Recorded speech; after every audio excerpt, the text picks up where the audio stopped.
Hey guys, hey ladies, hey friends, hey foes.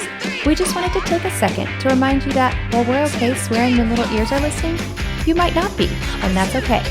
So here's your chance to pause us and wait for nap time, or pop in your earbuds. We hope you enjoy the episode. Put me in the straight jacket. 'Cause I'm a criminal. I need some medication. I'm hearing voices. I'm making bad choices. Welcome back to another episode of Done Playing by the Rules. My name is Janelle. And I'm Jenna. And if you're watching on YouTube, just don't. Thank you. Come again another week. Jenna We and I have a have- lot going on right now. I have, I don't know if you guys have heard of them. This is not sponsored, by the way. They're called It could be. frownies, and they're like these like wrinkle patches. And the idea is they're like non-invasive.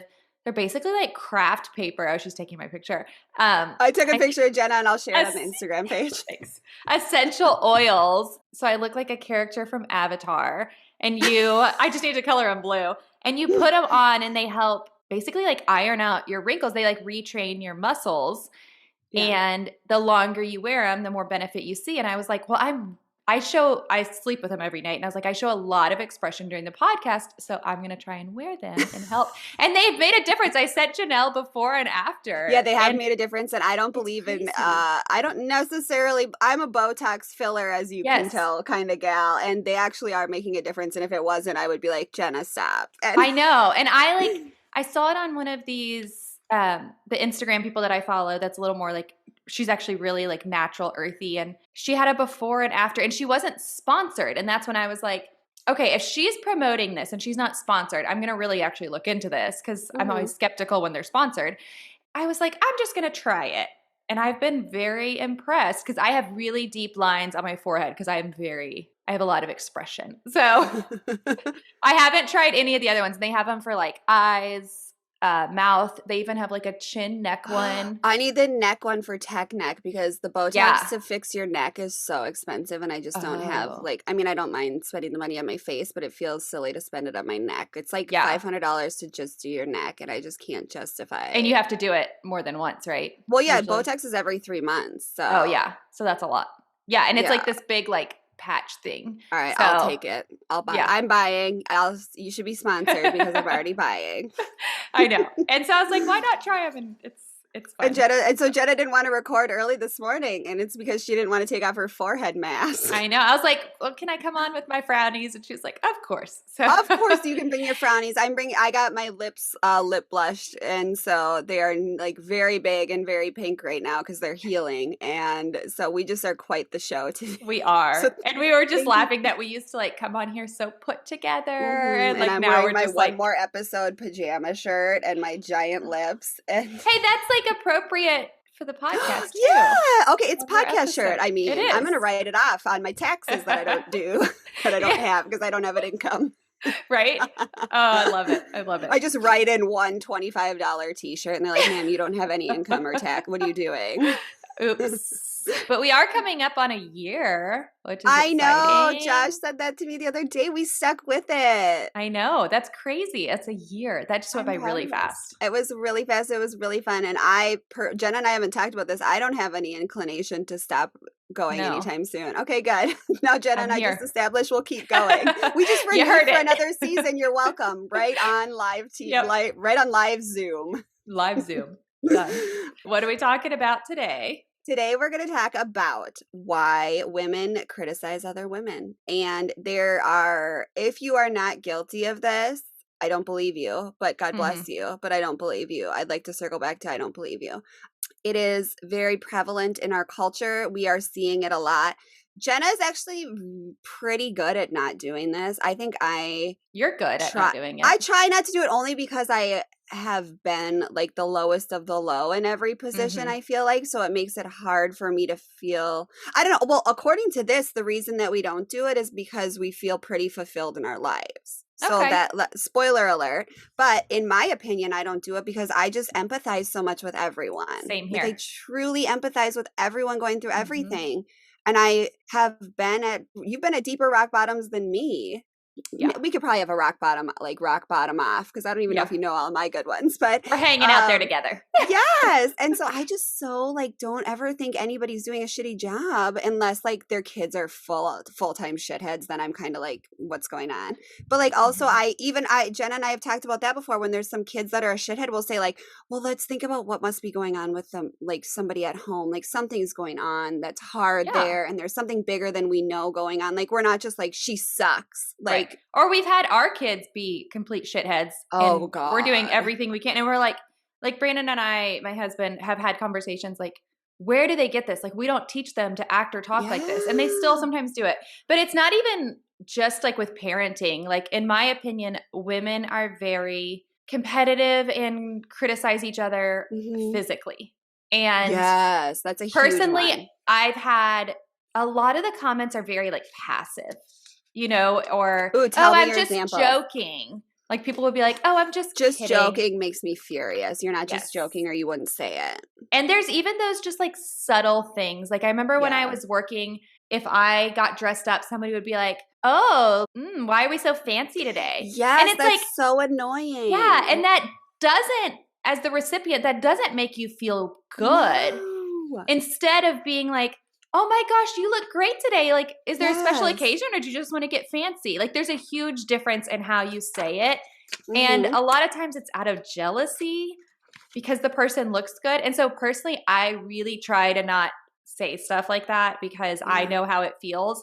And I am a highly sensitive person. And so it might not impact everyone, but highly sensitive people know what that feels like, and it feels pretty shitty. And then you get self-conscious, and you're like, oh my gosh, like maybe I shouldn't have worn this today. Well, now it's too late. Like I can't go home, or you get a new haircut, like, or color, and somebody's like, oh, like you changed your hair. Yeah, and that's not a positive thing. And women are so quick to do that to other women. Yeah. I don't like it. It is yucky. And most of what I'm going to be talking about today is coming from the most amazing article I found on which I've never perused the Goop website before, Gwyneth Paltrow's website.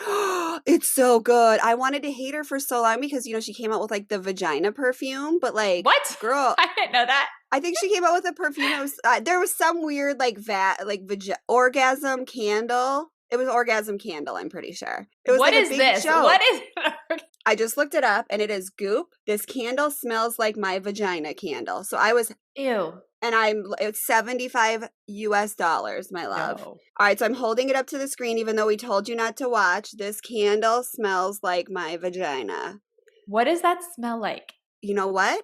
I'll send you one for your birthday, and you can I'm tell good. Me. You don't want to know what Gwyneth Paltrow's vagina smells like? I hope it smells like the ocean. It better smell like gingerbread, because that's the only kind of candle I fucking want in my house.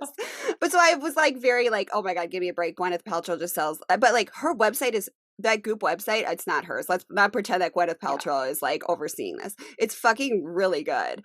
Most of it. There are some like. Is there cringies? I mean, just some stuff that I'm like, but some of the articles are really good. Yeah. Some like elitist, like entitled, like privilegey bullshit. Yeah.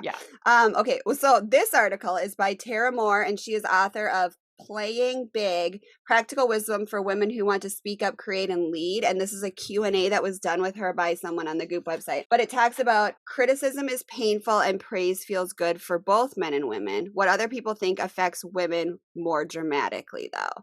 And she gives a bunch of reasons. We're relationship oriented. We pick up more information than others think, which is what Jenna was just talking about.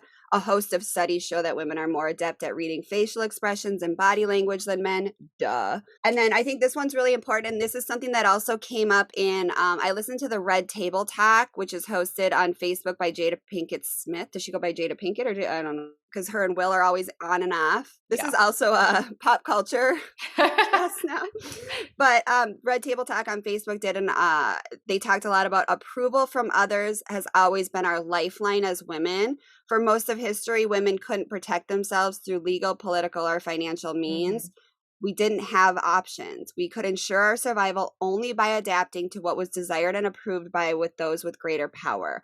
The legacy of that history is still alive in us and makes criticism or challenging the status quo feel like particularly high stakes. We are often rightly afraid of personal attacks. This one is number 5, which is so important. We have got years and years of good girl conditioning. Messages like don't rock the boat and be likable. And this makes doing something that won't be approved of feel transgressive. And lastly, what Jenna was talking about, our culture focuses on women's appearances, beauty, weight, etc., sending girls and women the message that how others perceive us matters a great deal.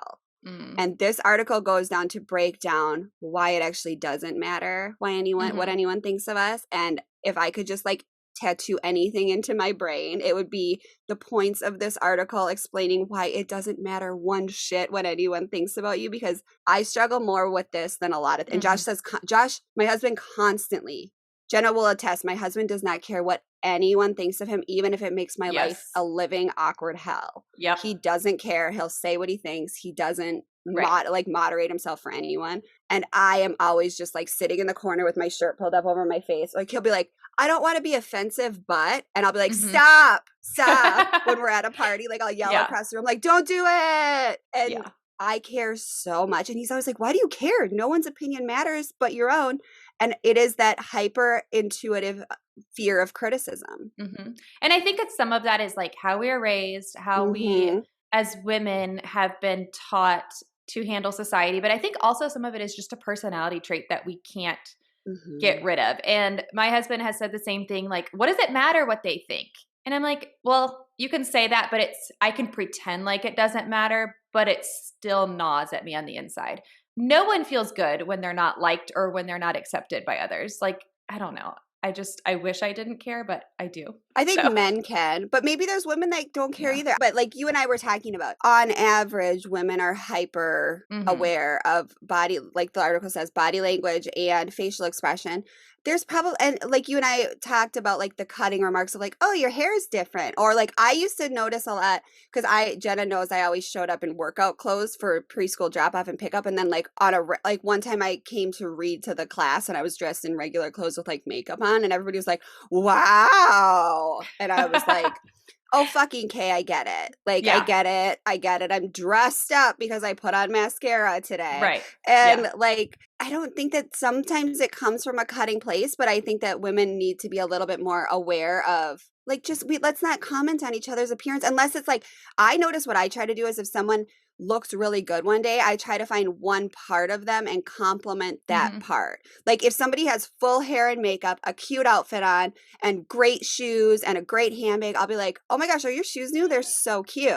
Like you don't need to be like, oh, look at you showing up looking like Madonna. Right. Like there's a difference in that comment versus complimenting. And I think some people need some lessons in complimenting. That's a good point. Like comment versus compliment are So one time my mom told me that, women do like to be complimented. And as much as we pretend like we don't. And so whenever she would see someone that she didn't know, like say we were at a store and there was a checkout lady and she was like in a bad mood or something. And my mom was always like, find something kind to say to her, but don't fake it. Like if she has her nails done and you like them, like don't just think it in your head, like say it out loud. Yes. Or if you don't have anything to say about like, something like her nails or something, then say something like kind, sweet, off topic. That's not, how are you kind of thing. Yes. And their demeanor changes night and day. And it's funny because my mom always told me like, if you like something about somebody, tell them.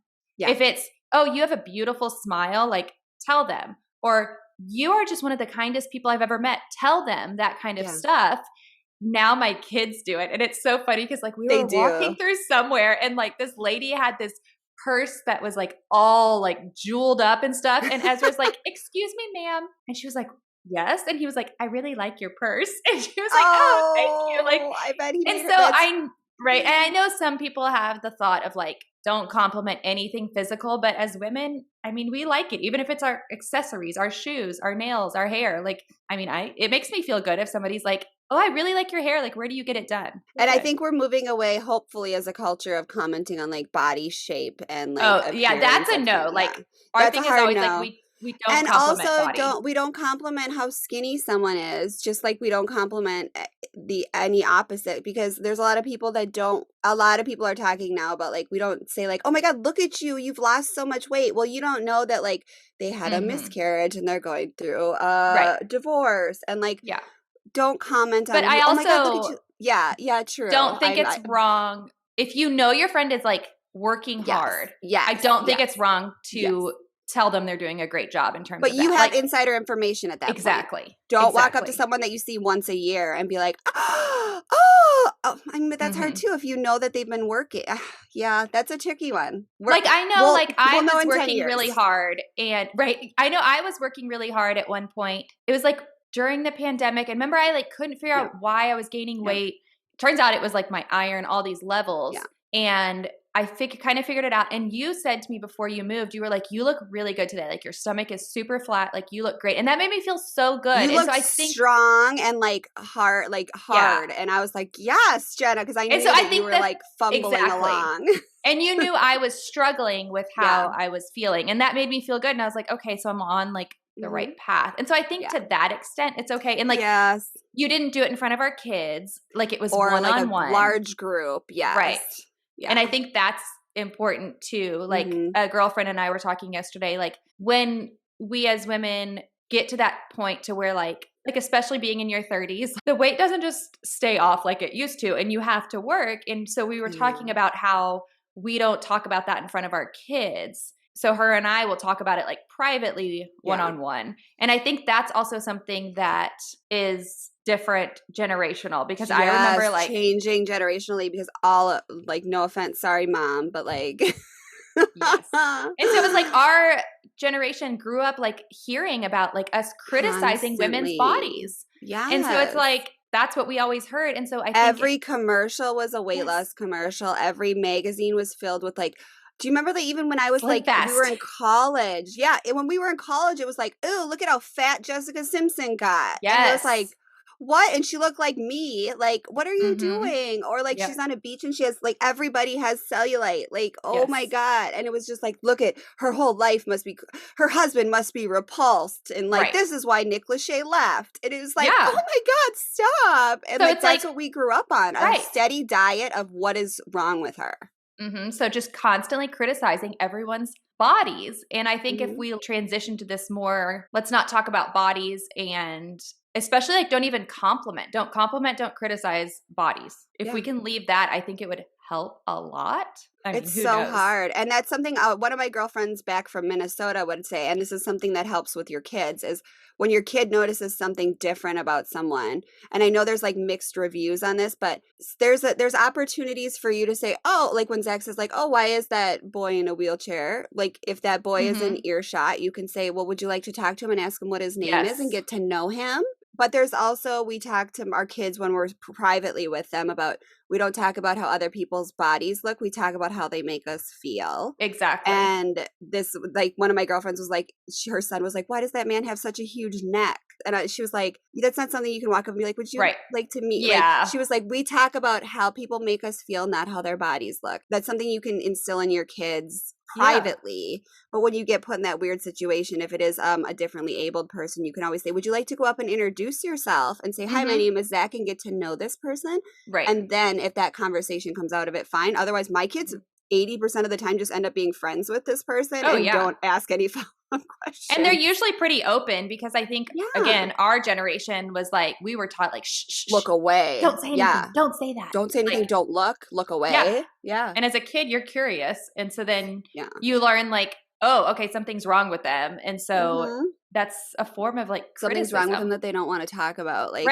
they should be ashamed to look away. I was look away when I was a kid, and like how fun is that to just go down the street and everybody like looks away? Right. Like, oh my gosh, that's awful. God. Yeah. Okay.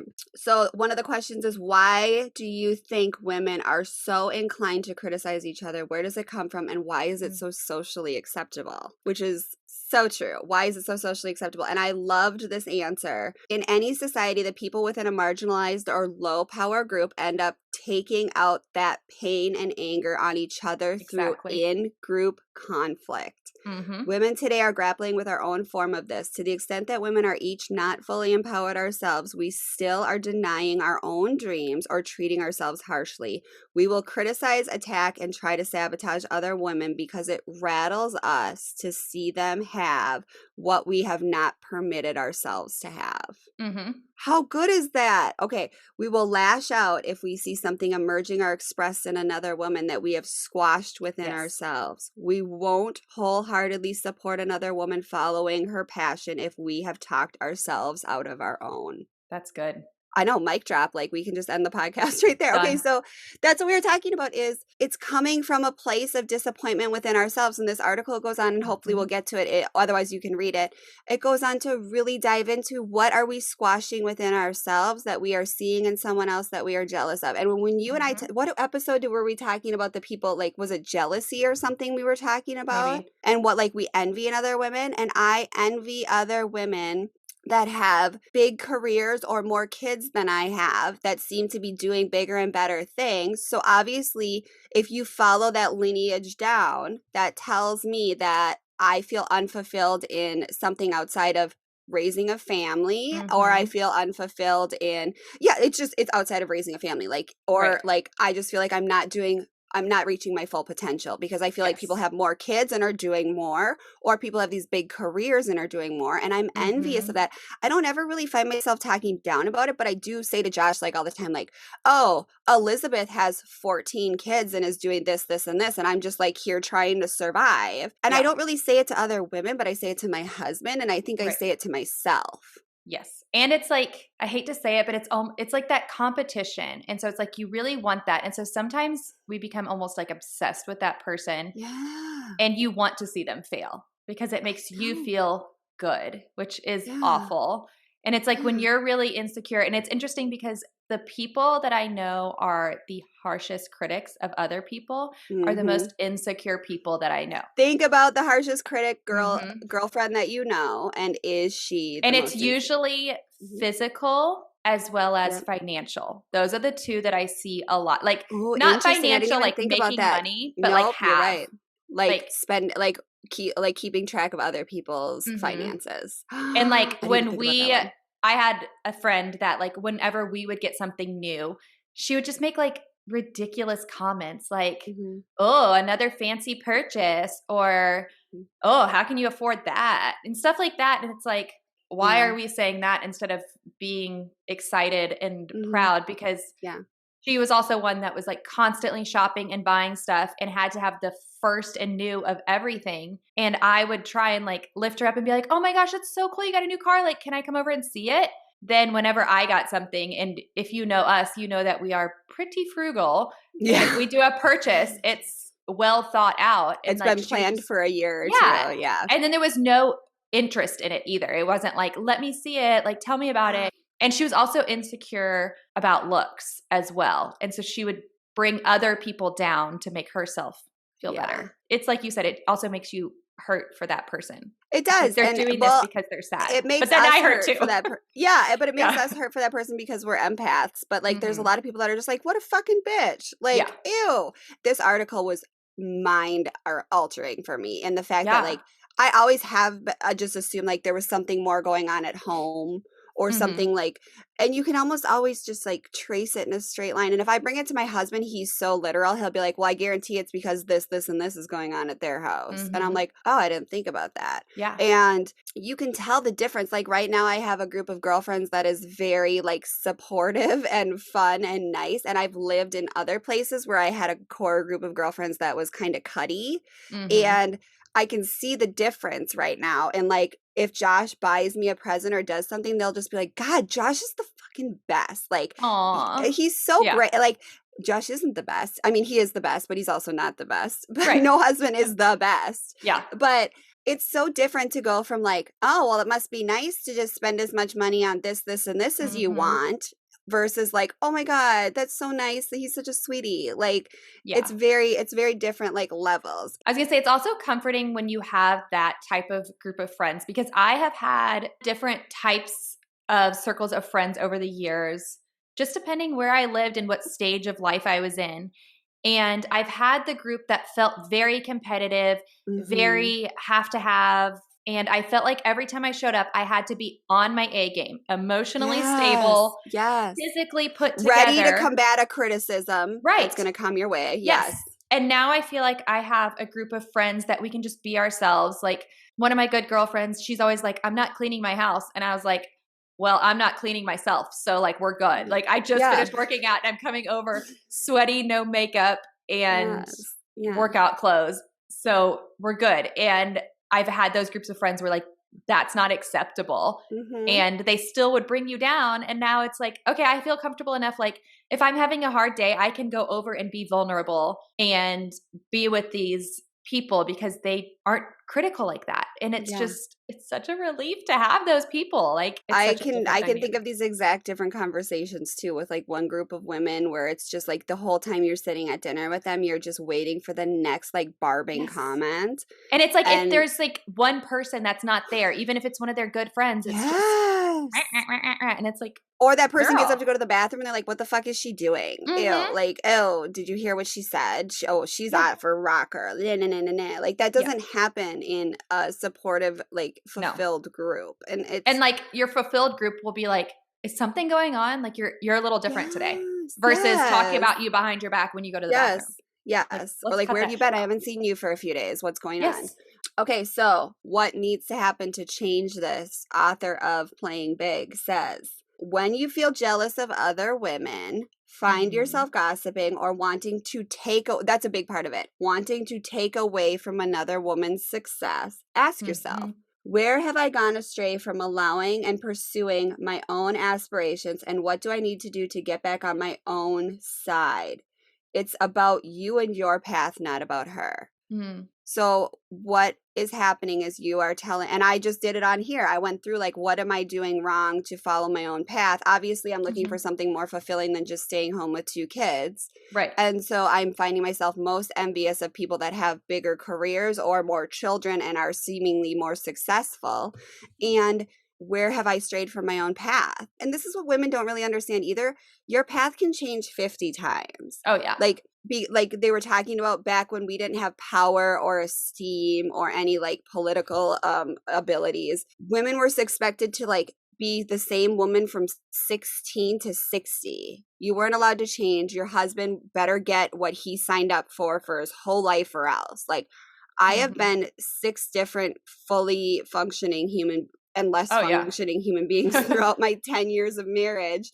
You can change your mind as much as you want. Oh, yeah. And that is something that I think makes women really uncomfortable. It makes me uncomfortable. Like I might just wake up one day, like I do wake up one day and I'm like, today I have a black mullet and tomorrow I have this. And oopsies, I ended up getting a lip blush that turned in. Like you can be 55 different things. I wanted to nothing more than to be a stay-at-home mom for the duration of my kids' 18 years home when I married my husband. And now I'm like, I want to do this, and this, and get these kids in school and have a life and do this. And it changes every other day too. So figure out what is fulfilling, but it's super fucking hard too. It is. And what's fulfilling for you isn't necessarily fulfilling for others and vice versa. And I think we need to remember that, because I know being a stay-at-home mom, people have even made little comments like, well, like, what do you do all day? What do you do all day? And I'm like, if you knew. Yeah. How are you tired? You don't work. And God. Oh yeah, we talked about that in the ADHD episode where my psychiatrist was like, you don't really need medication because you don't have a job. And I was like, I have to keep small humans alive. Like it's kind of a job. And I homeschool and not just keep them alive, but keep them thriving. Yeah. It's a whole different That's a whole different thing. In a pandemic, they're homeschooling and they need social interaction and they're emotionally unstable 7-year-olds and like, fucking help me. I would be interested to see if when women were more on an even keel playing ground, like they didn't have rights, they all had the same expectations, if there was as much criticism or if there was more support building each other up. Oh, that's really true too. Okay, so like let's take our minds to like the Mad Men era and like when everybody just sat home all day and cooked for their husbands all day. Or even like before that, because then I feel like there was competition and like my house is more perfect. Yeah. But I'm thinking of more like even maybe different cultures where women work together to feed their children. And Yes. there's not this competition Hierarchy. of Yeah. my husband has more money, so we have nicer clothes, we have a nicer house. It's all like we live in an even playing field. We live in the same neighborhood. We have the same size house. And I would just be interested to see. I bet that there's a lot more like building each other up. I And guarantee because you're relying on each other to help with each right. other's children. Even my And neighbors there's that I've started sharing child duty with, like I have one neighbor that I watch her son for stuff she has to do at night, and she watches my son for stuff I have to do during the day. yeah. We've become more collaborative just Right. because we are relying on each other. Exactly. And so I would just be interested to see if there's Oh, I want to do even like a less social like experiment. How could we do it? I mean, we just have to form our own little community where we live in Okay, well huts. that's already And been our goal. So I mean, I guess we yeah. have to do it for research purposes Yeah. at this And if you point. think about it, like they wore like all similar clothes, like it's just Yeah. it's completely different. And I do think that there is this is a little But they were off always topic. competing for the alpha male. Oh, that's So true. let's do this all day. This is so fun. I feel like I'm stoned right now and we're just doing like a weird sit around the bonfire stone tangent. Exactly. Let's do it. I'll bring the supplies. Jenna's stoned podcast. But I think that there also is a fine line between gossiping and talking down about a person, Yeah. especially if the person's not present, and voicing concerns. Yes. And I think that as women, it is part of our duty to make sure that each other are okay. Mm-hmm. And so I know that I have voiced concerns with other people. Like, I'll use this as an example. It's made up. So say Janelle and I have a lot of mutual friends. She kind of left us all here. So no, I'm just kidding. So say that Janelle still lived here and she wasn't like coming out of her house. And every time I saw her, she wasn't wearing makeup and she wasn't wearing, when I say nice clothes, I don't even mean like regular clothes. Like whenever Janelle gets like in workout clothes, like they're cute workout clothes. Mm-hmm. So she's wearing like sweatpants. And this is nothing against Janelle, but this is out of her norm. Yes. And so if she had always dressed like that, it wouldn't be a concern. And so say that a friend and I got together and we're like, have you noticed this about Janelle? Like she's not saying anything's going on. I think we need to figure out what's going on with her, or if she's just completely changed her look, and be supportive. I don't personally consider that gossiping. No. And I think then if you're doing that, talking about concerns, then you need to do a call to action. And I think that's a completely different thing versus just like, have you noticed Janelle is like not looking good anymore? Oh my gosh. Yes, I've noticed that. And in the conversation there, it's like, no, let's figure out like what's going on with her. Yeah. And do that call to action and kind of group together, because sometimes as women, it's hard for us to come to each other, especially if you're in these competitive circles where everything's perfect, everyone looks perfect, everyone acts perfect, to be vulnerable, because you don't want to be that one person that's like, here's all my problems. But let's face it, we all have them. No, you're completely right. And I've had this exact thing happen, I think twice in the last month.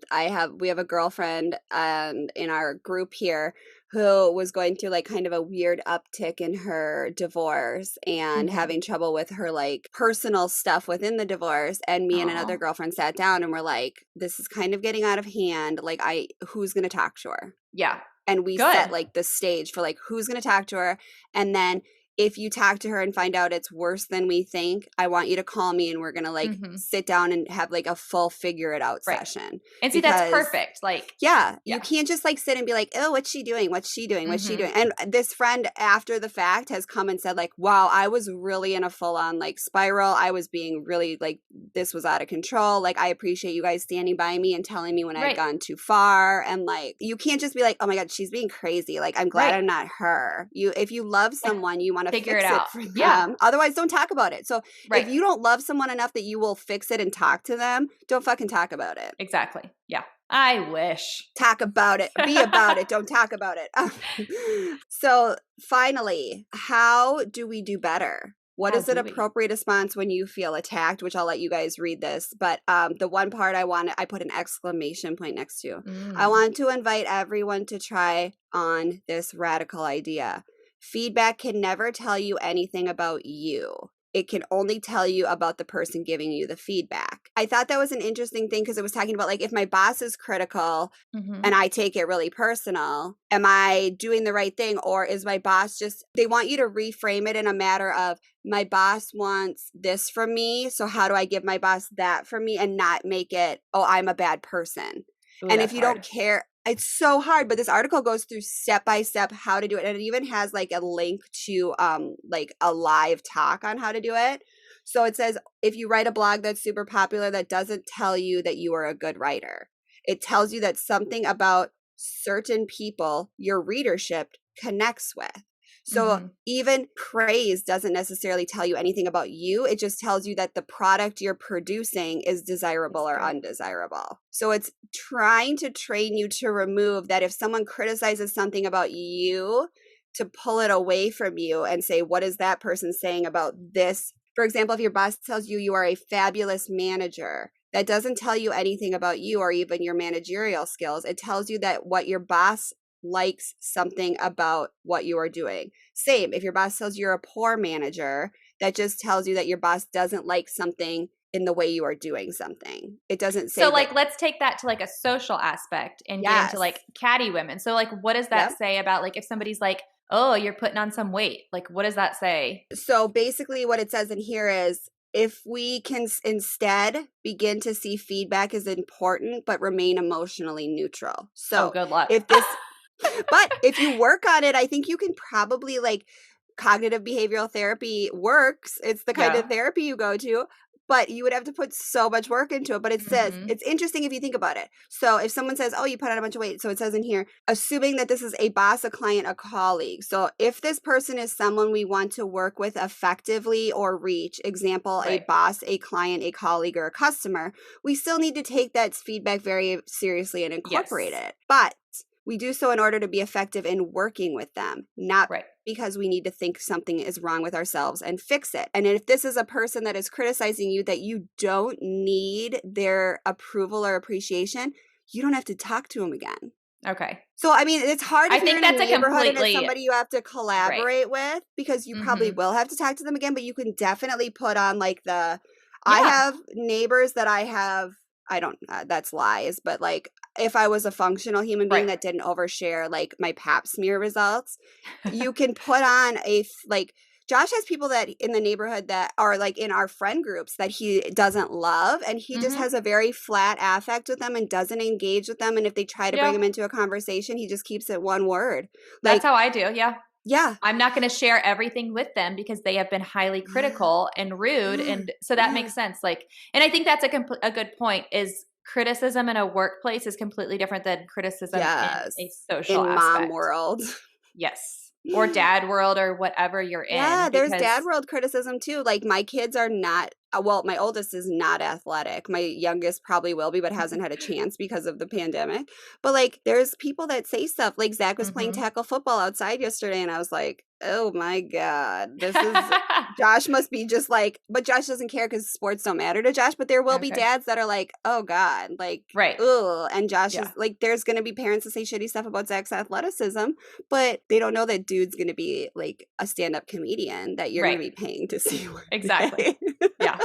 So this is like a little off topic, but I think it's an interesting point. So as a kid, I struggled with anxiety, as you know. And one thing I really struggled with was karma. And so I used to think whenever I thought a negative comment about anyone, that then I was leaning towards the bad karma. So more negative things would happen in my life. That's OCD, by the way, if you didn't know. Someone I know has OCD, had OCD as a child and had similar feelings. Really? And it was so bad. And so it was like, see, even say you saw someone in a 2-piece swimsuit and their belly is like fully hanging over. If I even thought like a slightly negative thought, then I would lean towards the negative karma and then bad things would happen. And then whenever something negative happened in my life, I would think back and all these like things glimpses that I did, of moments that you couldn't control, came into my mind. And so I like, it's awful that I went through that as a kid because that is not a stable awful. And that is like I hope that our kids will tell us if that's happening to them because kids hide this shit and it's so scary. Oh, I did. Yeah. And that was very like, I was always in like flight mode because my thoughts, I had to overpower these thoughts, anything negative. Even if I thought something negative about my mom, like, oh, she's being mean, I wouldn't let myself and all this stuff. Anyways, but it's really reframed my thinking. And so as a kid, I would always say in my head, whenever you see someone, like if you don't know them, focus on something positive, focus on something positive. And so I wouldn't let myself see the negative. Yeah. And so I've learned to like compliment people a lot more because of that. So like that's like a shitty situation that I was in. But as it's not, kid, this isn't a bad it helped. example either. Is like and this is, let's do off topic corner. So, but this is actually a really good thing to practice. One of the trainers on Peloton, when she issues a hard challenge, she's like, okay, now we're going to go on an 8% grade and we're going to run at an 8% or at an 8 or higher. And she says, your first thought is, you can't control your first thought. You can control your second thought. Yes. So you seeing someone and thinking something quickly, you can't control your first thought, but your second thought is, Jenna says, okay, let me go and see something positive about this person. No human beings can control their their lizard first thought about people or a scary experience. Or I see someone and I'm like, oh my God, she's so pretty. Fuck her. No one can control that. No. My first thought is always, she's so pretty. Fuck her, in like a funny way, usually. Usually. But then I get to meet her and she's super nice too. And then I'm like, double fuck her. But you can't control your first thought, but then you can control your second thought. And had you known that as a child, you wouldn't have been doing the karma dance. No. And so like, I remember as a kid, like, cause it was like an exact situation. Like I saw this lady in a 2-piece swimsuit. And, you know, now we have this movement. Now we're that lady. Right. And now there's this movement of every body's a bikini body. Back then it was not like that. Like, no, not at all. And so it was like in your house all fucking summer if you had an extra 5 pounds on you. Right. And it was like, you know, do you see her? What is she doing? And so I remember my first thought being like, oh my gosh, because that's what I was conditioned to do. And then my second thought was, oh, I wish I had that confidence. And so I've trained myself to do that. But like I said, it wasn't in a healthy way at the time. You have but to if train we can yourself. Rethink that. So yeah, you might think something negative about somebody, but then try and reframe your thinking to something positive, and hopefully those will start to be the words that you share and shed. And if you're the one that's criticizing, sit back and say, why am I doing this? Why am I bringing other people down? What do I need to do for myself? Is it an insecurity? Is it because I'm unhappy in my marriage or my life, or what is it? And hopefully you can figure that out. It's so hard. And like they have this article, which I won't read all the steps, but it has a very in-depth guide, step by step, on how to diagnose and address your inner critic, which you can't really figure out why you're criticizing other people until you identify your inner critic. And so I will link this article, but it is extremely important for women to identify their inner critic. And then the final thought of diagnosing your inner critic is really important. Once you go through and read this article, we need to learn how to go for our dreams, even if our inner critic rant and rave about them. So in the answer to the question, we don't need to silence our inner critic. We learn to not take direction from them. We learn how to hear we learn how to hear the panicked voice of self-doubt and not be run by it, which is basically just saying you can't control your first thought, but you can control your second thought. So in the training for running, when she says, all right, 8% incline at an 8 or higher, my first thought is, get the fuck off this treadmill. You're going to get hurt. You're too old for this. Oh my God, you can't.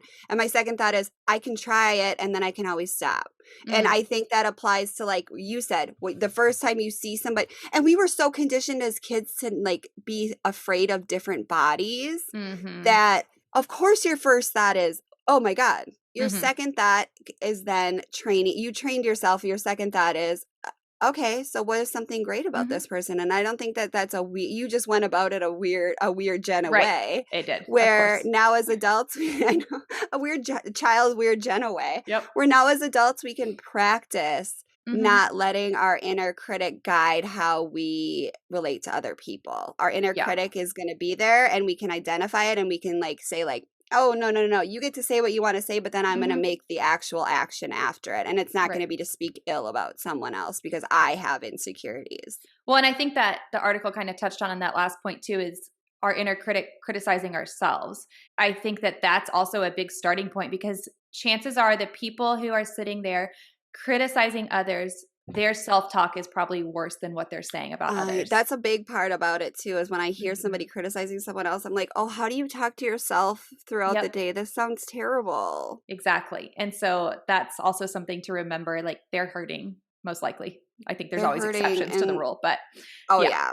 yeah, there's just assholes too. But like Exactly. for the most part, I Mhm. choose to believe that humanity is good, and there are not people out there just instinctively trying to damage other people. Right. I think that there are people out there that are hurting. That it's easier to put that hurt on this. It's like holding like the hot potato. Like Right. you want to pass it on.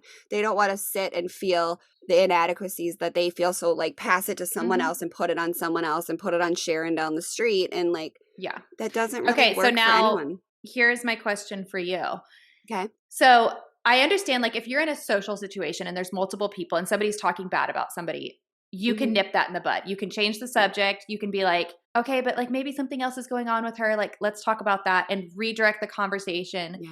to concerns versus criticism leads to action, like we talked about. But what if it's a one-on-one situation and somebody is saying something negative to you? Do you sit there and stand up for yourself? Do you ignore it? Like, what do you think? Like, So if if someone you is were saying like, something about me to me, so like if somebody came up to you and they're like, oh, Janelle, looks like you went a little heavy on the lip filler. Like, what do you say? it's hard because I fuck around with my face a lot and people have stuff to say about it. But But like you really like it. You love it. I love it. Yeah. I honestly think that's coming from a place of insecurity if they're saying that. Because a true friend would be like, Janelle, like, I really think you went a little heavy. Like, let's talk about this. Like But if Josh said somebody to is me, like, like, your face is perfect. I don't know why right, you feel the need to play with it all the time. yes. And see, like, and I'm saying this is like an Yeah. off topic example. You know that Mhm. because Yeah. I would come to you with concerns. But Mhm. if somebody said that to you and it's something that you love about yourself, like what do you say? Or if it's something you're insecure about, say you're carrying an extra 10 pounds of COVID weight and you haven't seen somebody and they come up to you and they're like, Janelle, like COVID got to you, like you put on some weight. I Like, literally don't even know what I would say because I think I would just be like, oh my God, gross. Because I just don't have like yeah. a filter to take in criticism that I don't feel is warranted or people's Mhm. business. I also am so self deprecating that I will be the first person to point out something about myself before anyone else will. Same Like I went here. to a party the other night and I was super PMSy, so I was wearing like my Spanx leather pants and like a big sweatshirt and a pajama bra, but like that just happens to kind of be in style right now. And Right. everybody was like, "Oh my God, you look like you're ready to go be photographed for Instagram." And I was like, well, actually, I'm wearing these pants because my jeans aren't fitting right now and they're Spanx. And they're like, well, you're wearing leather pants. Like we were supposed to wear like, and I was like, these are comfortable. They're stretchy Spanx. They're not leather pants. Yeah. But I don't know. What would you say? I don't know what I don't have. know. I take criticism so personal that Would you clam up and just hold it in? I think I would like accept the criticism, which sounds awful. I know. And so it's like, I think it depends what it is. So say it's like what it is and who it is, right? And True, so yeah. There's people I've that gotten everybody comments feels over. Yeah. about my hair, like, "Oh my gosh, your hair is like white," and I've said, "Yeah, it's what I wanted. I really, really, It really costs a lot of blonde." money. Mhm. And that's not something I'm insecure about as well. It's like this is what I like. But I think if it was like a weight comment, I think I would take it really personal. But I just don't. I don't. That's the hard one. I think my first instinct is to just kind of brush it off, and then I will probably distance myself from that person. Honestly. See, I'm not. We're so like I would say like, thanks, and then I would like totally be fine with being around that person more because it like some part of me enjoys like making people feel a little bit uncomfortable. I think. Well, I think if it was like a compliment that I wasn't insecure about, it would be different. You know. True. Yeah. And Yeah. so it's I like, get a okay, lot well, of maybe you like. like my hair, and that's why you're commenting on it. Yes, I think that's true. And I also get like, I have short hair, so I get short hair compliment or short hair over compliments or like, oh, I could never wear my hair like that. And I'm like, Why? okay, well, you could. And they're like, oh, my Yeah. husband would hate it. And I'm like, my husband loves it. Yeah. Like I've gone through this whole Okay. thing with short hair multiple times. So you have like some good comebacks, like for Well, it. it's just I like my hair the way it is. My husband thinks I'm hot with short hair and long hair. Like Yeah. I wish I could cut my hair off and he'd leave me alone. I would Right. I would do anything to my body that would just give me a vacation. And so maybe our call to action should also be that when people say stuff like that, tell them that it makes you feel like shit. Yes. But then I do think you also get into the, oh, I was just joking, or oh, can't you take a joke? And then just joking, I think or then can you take just a say, joke is so lame. And so then I think that's when you need to say, I would make at them immediately. Yeah. And then I think that's when you need to say, like, yeah, it might have been a joke to you, but it hurt my feelings. And so maybe that's something I'll work on. I've dropped interesting joke. Ooh, that's a good one. Interesting joke. If you could see my face right now, it's very like, I just smelled like bad fish. Yeah. Interesting joke. And then they're like, oh, you're being sassy. Well, oh my God, if somebody ever told me I was being sassy, I'd be like, oh my God, go back to, let's do it right now, Jenna. Okay. Let's do it. Okay. Jenna's going to say something snarky about me, and I'll see if I can just like defend her without being a mega bitch.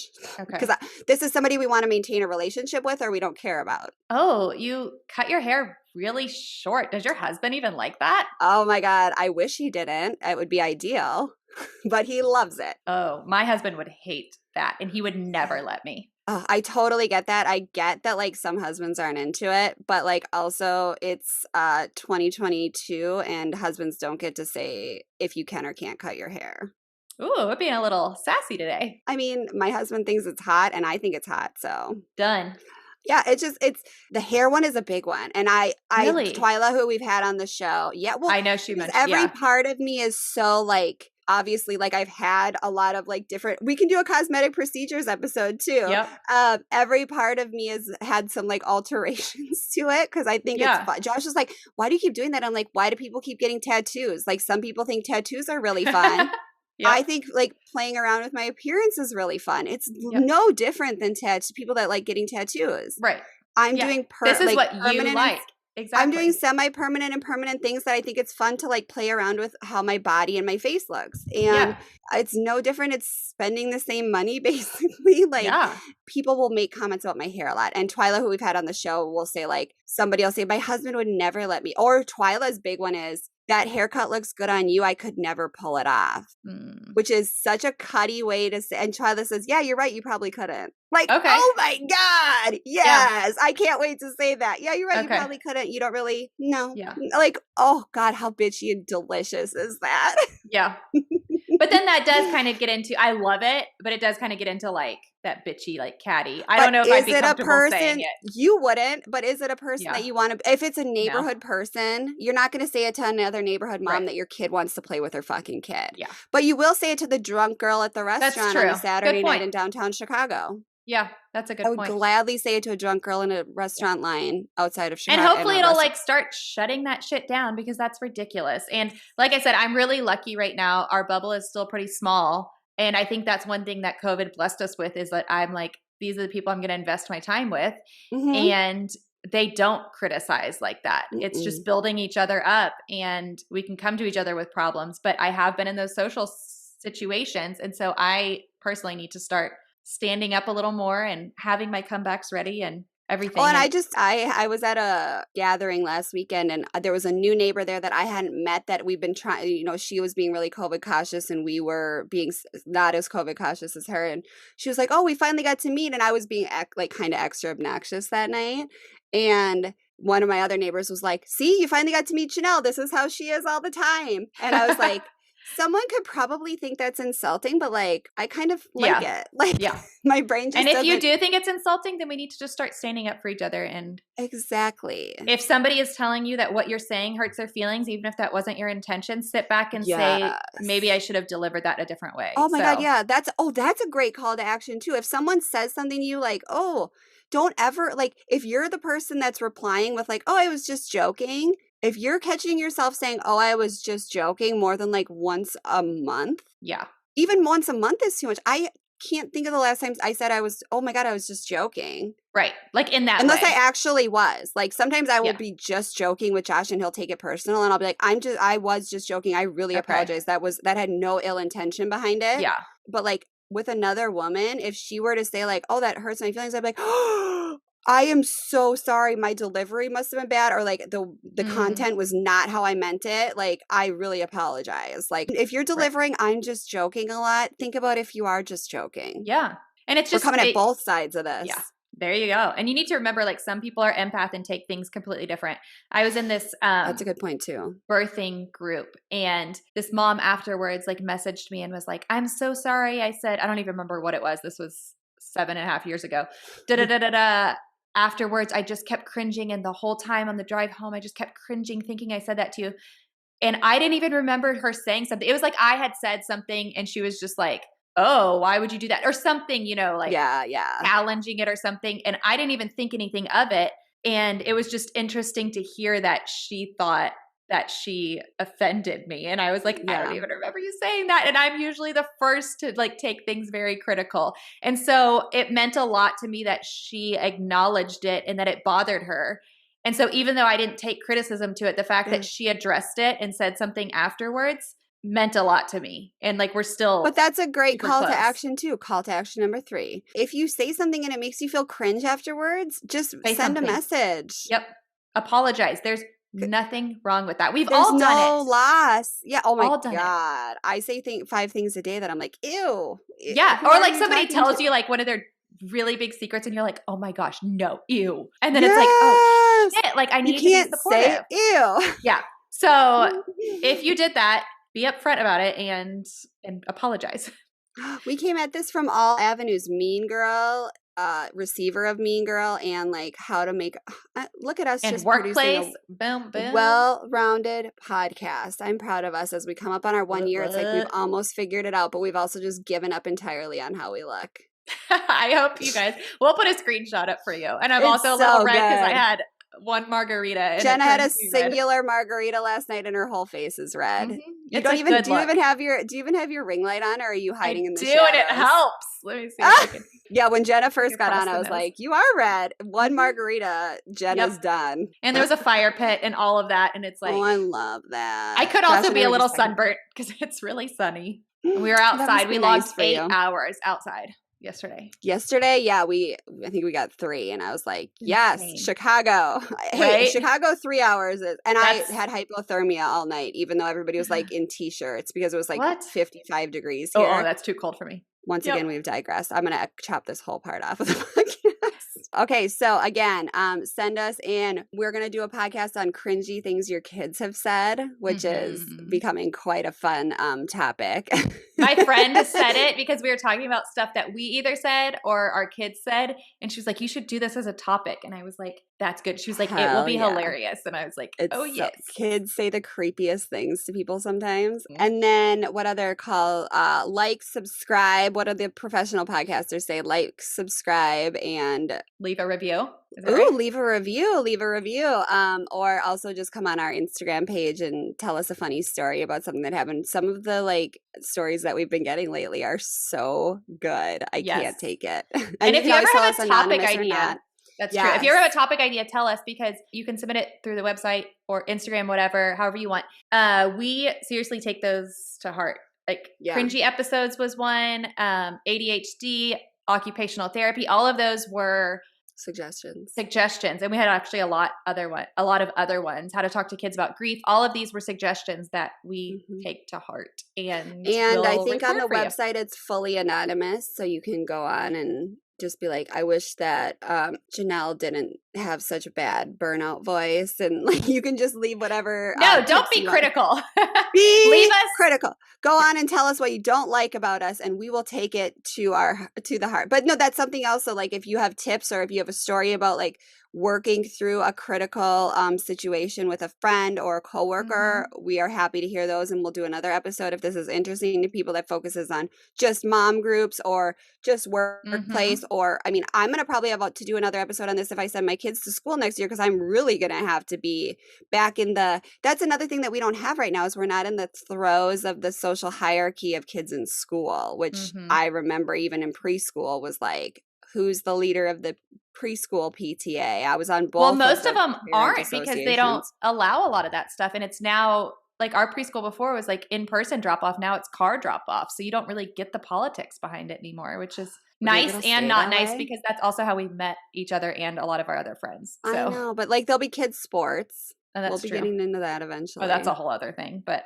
yeah. Fuck. I mean, Which I we'll won't deal with. for until Mikey's old enough. Yeah. So with that, call your therapist. And take your meds.